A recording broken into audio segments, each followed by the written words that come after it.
എടോ പടാ, നേരം ഇത്രയായിട്ട് നമ്മുടെ രാജാവിനെ കാണുന്നില്ലല്ലോ. ആ എടേ, നീ അറിഞ്ഞ എന്ത്? അടുത്ത ആഴ്ച മുതൽ കൊട്ടാരത്തിലെ സ്റ്റാഫുകളുടെ ശമ്പളം വെട്ടിക്കുറയ്ക്കാൻ പോകുന്നേ. അതിന് നാം വിഷമിക്കേണ്ട ഒരു കാര്യമില്ലല്ലോ. അതെന്താടേ? അതിന് നമുക്ക് ശമ്പളമേ ഇല്ലല്ലോ. വീരശൂര പരാക്രമിയായ പച്ചനി ശിവരാജൻ ഇതോ എഴുന്നള്ളുന്നു.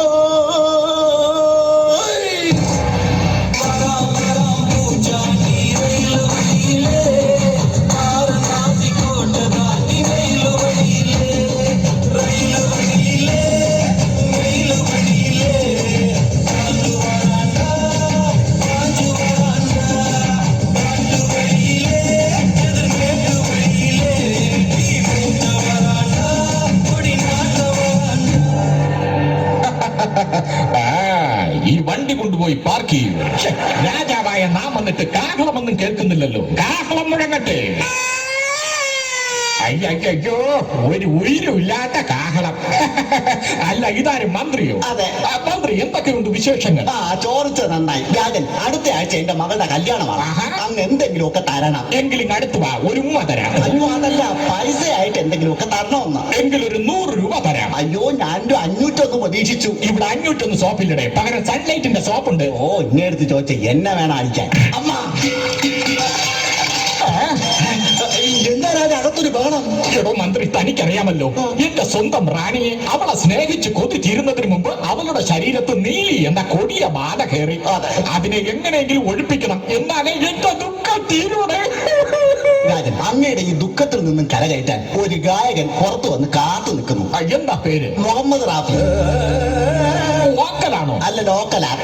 അതല്ലേ, അടിപൊളി ഗായകനാണോ എന്ന്? പിന്നെ നാക്കുമുക്കൊക്കെ പാടും. ആണോ? എങ്കിൽ അവനെ വരാൻ പറയൂ. രാജാവ് വിളിക്കുന്നു, പാടി തള്ളിക്കൊടു.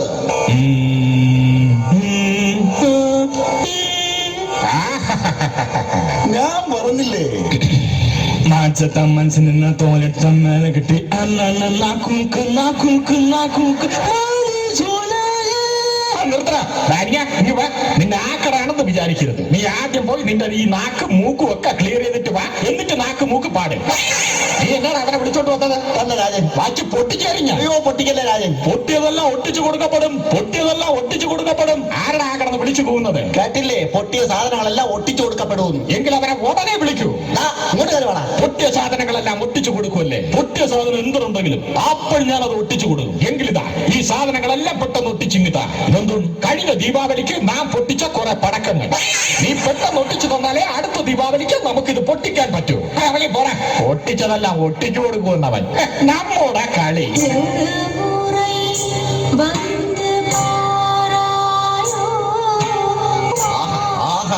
രാജൻ, നല്ല ശ്രുതിമധുരമായ ഗാനം കേൾക്കുന്നു. ആരാ ഈ പാടുന്നത്? ചെന്ന് കയറിക്കൊടറേ, എന്റെ പെണ്ണും പിള്ള. അവക്ക് ബാധ കയറുമ്പോൾ അവള് പാടുന്നതാ.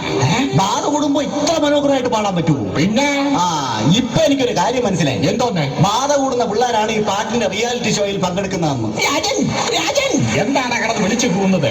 റാണി മട്ടുപ്പാവിന്റെ മുകളിൽ സാരി ഉടുക്കാതെ പാട്ടും പാടി നടക്കുന്നു. ആകെ നാണക്കേടായല്ലേ. പേടിക്കണ്ട, ചുരിദാർ ഇട്ടിട്ടുണ്ട്.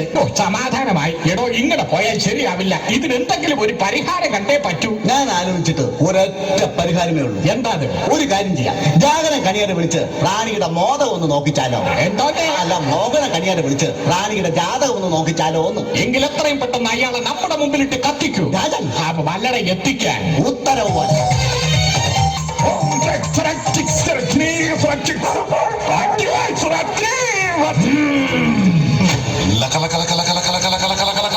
അങ്ങണ്ട വരാൻ താമസിച്ചത്. വരുന്ന വഴിക്ക് ഞാനൊരു കുളിസിയും കണ്ടടേ.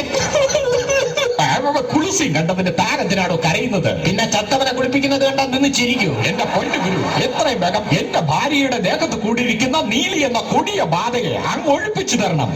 ഇനി വൈകിക്കണ്ട. ബാധ കയറിയ നിങ്ങളുടെ ഭാര്യയെ ഞാൻ ഈ കളത്തിലേക്ക് ആവാഹിക്കാൻ പോവുകയാണ്.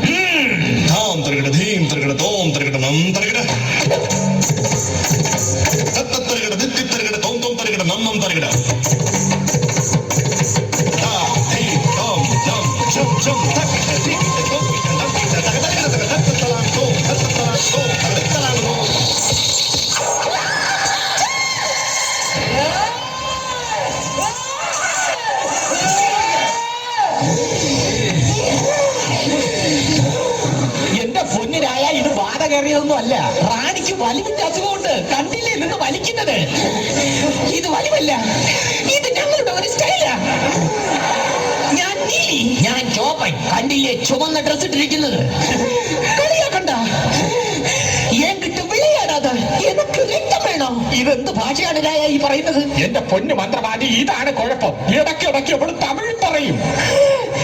പൈത്യക്കാരാ, ரொம்ப ലൂസ്. നല്ല ടൈറ്റാൻ, പോരാത്തതിന് ബെൽറ്റ് വിട്ടിട്ടുണ്ട്. ഇതോ മന്ത്രവാദി, അവളുടെ ഭാവം മാറി. അഭ്യാസങ്ങൾ കാണിച്ചു തുടങ്ങി. ഇവൾ കാണിക്കുന്ന അഭ്യാസങ്ങൾ എന്താണെന്ന് ആർക്കും അറിയില്ല. മന്ത്രവാദി, ഒന്ന് പറഞ്ഞു തരൂ. അങ്ങോട്ട് മാറിയില്ല, ഞാൻ പറഞ്ഞുതരാണ്. ഇപ്പോഴാണ് സംഗതി പിടികിട്ടിയത്. ഇത് സ്ഥിരമായിട്ട് 2020 ക്രിക്കറ്റ് കാണുന്ന ഏതോ കൊടിയ ബാധയാണ്. അതെങ്ങനെ മനസ്സിലായടോ? കണ്ടില്ലേ അവള് വൈഡ് കാണിക്കുന്നത്? ഗുരു, ഇതെന്താണ് ഈ കാണിക്കുന്നത്? ഇത് മനസ്സിലായില്ലേ? ഇതാണ് ഔട്ട്. ഇതെന്താ ഗുരു? ഇതാണ് LBW. എടോ മന്ത്രവാദി, ഇവളുടെ ബാധ എങ്ങനെയെങ്കിലും ഒഴിപ്പിച്ച് നമ്മെ രക്ഷിക്കുമെന്ന്. ശരി, നീ ഒഴിഞ്ഞു പോകുന്നോ ഇല്ലയോ? ഇല്ല, ഞാൻ ഒഴിഞ്ഞു പോകില്ല. എനിക്ക് ബ്ലഡ് വേണം. നമുക്ക് ഒഴിപ്പിക്കൽ ചടങ്ങിലേക്ക് കടക്കാം. ഞാനിവിടെ 3 പെട്ടികൾ നിരത്തി വെക്കും. അതിൽ 3 മന്ത്രങ്ങളും കാണും. ഈ മന്ത്രങ്ങൾ നിനക്ക് അനുകൂലമാണെങ്കിൽ നീ രക്ഷപ്പെടും, ഇല്ലെങ്കിൽ നീ ഇവിടെ കിടന്ന് നരകിക്കും. മത്സരം തുടങ്ങാം. റെഡി? ഞാൻ മത്സരിക്കാൻ റെഡി. അങ്ങനെയാണെങ്കിൽ പെട്ടികൾ കൊണ്ടുവരൂ.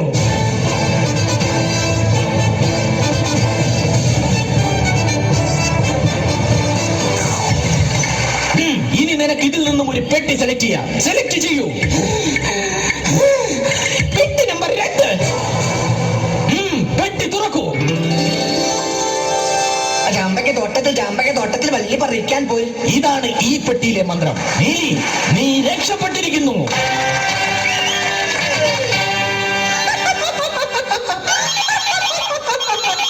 നിർത്തണേ നിന്റെ കൊലച്ചിരി. ബ്ലഡ് ബാങ്കർ വിളിക്കുന്നു.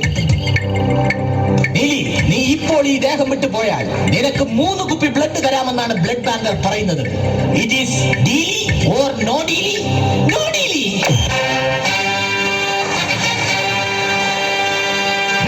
അടുത്ത പെട്ടി സെലക്ട് ചെയ്യൂ. പെട്ടി നമ്പർ 3. പെട്ടി തുറക്കൂ. കടയിൽ പോയി 1 ഡസൻ വള വാങ്ങി. വളയുടെ നിറം എന്ത്? ഈ പെട്ടിയിലെ മന്ത്രം ഇതാണ്. നീ വീണ്ടും രക്ഷപ്പെട്ടിരിക്കുന്നു. നിന്റെ കൊലച്ചിരി. ബ്ലഡ് ബാങ്കർ വീണ്ടും വിളിക്കുന്നു. നീ ഇപ്പോൾ ദേഹം വിട്ടു പോയാൽ നിനക്ക് 5 കുപ്പി ബ്ലഡ് തരാമെന്നാണ് ബ്ലഡ് ബാങ്കർ പറയുന്നത്. It is deal or no deal? No deal. അടുത്ത പെട്ടി സെലക്ട് ചെയ്യൂ. പെട്ടി നമ്പർ 1. പെട്ടി തുറക്കൂ. കോക്കണക്കണ സ്കൈയാലക്കണ സ്കൈ കല്ലുമുള്ള പട്ടണത്തിൽ പോ. ഇതാണ് ഈ പെട്ടിയിലെ മന്ത്രം. നീ വീണ്ടും രക്ഷപ്പെട്ടിരിക്കുന്നു. നിർത്തൂ നിന്റെ കൊലച്ചിരി. ബ്ലഡ് ബാങ്കർ വീണ്ടും വിളിക്കുന്നു.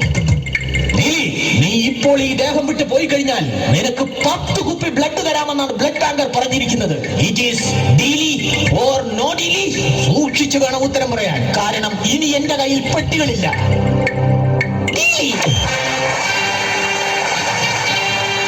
ആശ്വാസമായി. അങ്ങനെ 10 കുപ്പി ബ്ലഡിൽ ഇവൾ ഒഴിഞ്ഞു പോകാമെന്ന് സമ്മതിച്ചിരിക്കുന്നു. ഈ 10 കുപ്പി ബ്ലഡ് ഇവൾക്ക് നൽകുന്നതിനായി രാജാവിനെ ക്ഷണിച്ചുകൊള്ളുന്നു. അയ്യോ, ആശ്വാസമായി, സന്തോഷമായി. നമുക്ക് അങ്ങനെ 10 കുപ്പി ബ്ലഡിൽ ഈ ബാധയെ ഒഴിപ്പിച്ചു. മന്ത്രവാദിയെ ഞാൻ സമ്മതിച്ചിരിക്കുന്നു. കൊലച്ചിരി. എവിടെ?